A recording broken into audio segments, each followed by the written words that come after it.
Hello दोस्तों, तो नमस्कार। तो कैसे हैं आप सब लोग। आज की इस कहानी जो हमने भेजी है वो है कविता जी ने, जो कि हैदराबाद में रहने वाली है। तो चलिए करते हैं शुरुआत। ये कहानी मेरे मामा के गांव की है। वहाँ गांव में मेरे दो मामा और उनका पूरा परिवार रहा करता था। सब कुछ नॉर्मली चल रहा था, पर अचानक एक सड़क हादसे में मेरे बड़े मामा की मृत्यु हो जाती है। इसकी कुछ समय बाद मेरी बड़ी मामी की भी रहस्यमय तरीके से मौत हो जाती है। इसके बाद मेरे छोटे मामा और उनका परिवार भी गांव का घर खाली करके शहर में रहने के लिए आ जाते हैं।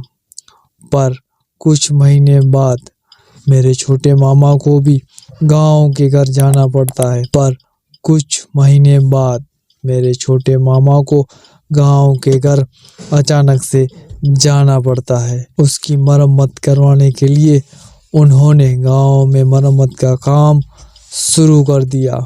पर कुछ महीने बाद मेरे छोटे मामा को इसके बाद मेरे छोटे मामा और उनका परिवार भी गांव का घर खाली करके शहर में आ गए।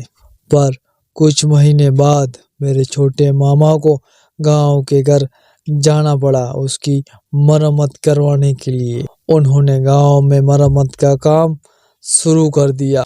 अचानक एक दिन शाम को मरम्मत का काम खत्म करके छोटे मामा रात के करीब 8 बजे छत पे खड़े थे।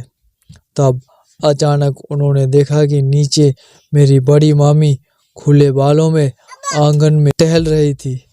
ये नज़ारा देख के मेरे मामा की आंखें अचानक फटी की फटी रह गई।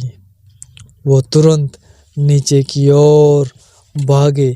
जैसे ही वो सीढ़ियों के पास पहुंचे, तभी अचानक उन्होंने देखा कि मेरी बड़ी मामी नीचे से चौथी सीढ़ी पर अपने आप बैठी हुई थी और पीछे गर्दन करके मेरे छोटे मामा को घूर रही थी। ये सब देखकर मेरे मामा बुरी तरह से डर गए और अपना होश उसी वक्त खो बैठे। इसके बाद उन्हें सुबह जब होश आया तो वो पड़ोसियों के घर चले गए। उन्होंने पड़ोसियों को पूरा नज़ारा सुनाया। इसके बाद मेरे मामा की तबीयत बहुत बुरी तरह से खराब हो गई। वो जल्दी से शहर में आ गए, पर उस रात को वो कभी भी नहीं भूले। आज भी कभी कभार मामा जब बाहर रात को देर हो जाती है घर आने के लिए, तो आज भी वो मंजर उनके दिमाग में और उनकी आंखों के सामने घूमता रहता है। तो दोस्तों, ये कहानी आपको कैसी लगी? ये कहानी अगर आपको अच्छी लगी हो तो इस वीडियो को फौरन लाइक कर दें, और चैनल पर नए हैं तो चैनल को फौरन सब्सक्राइब कर दें।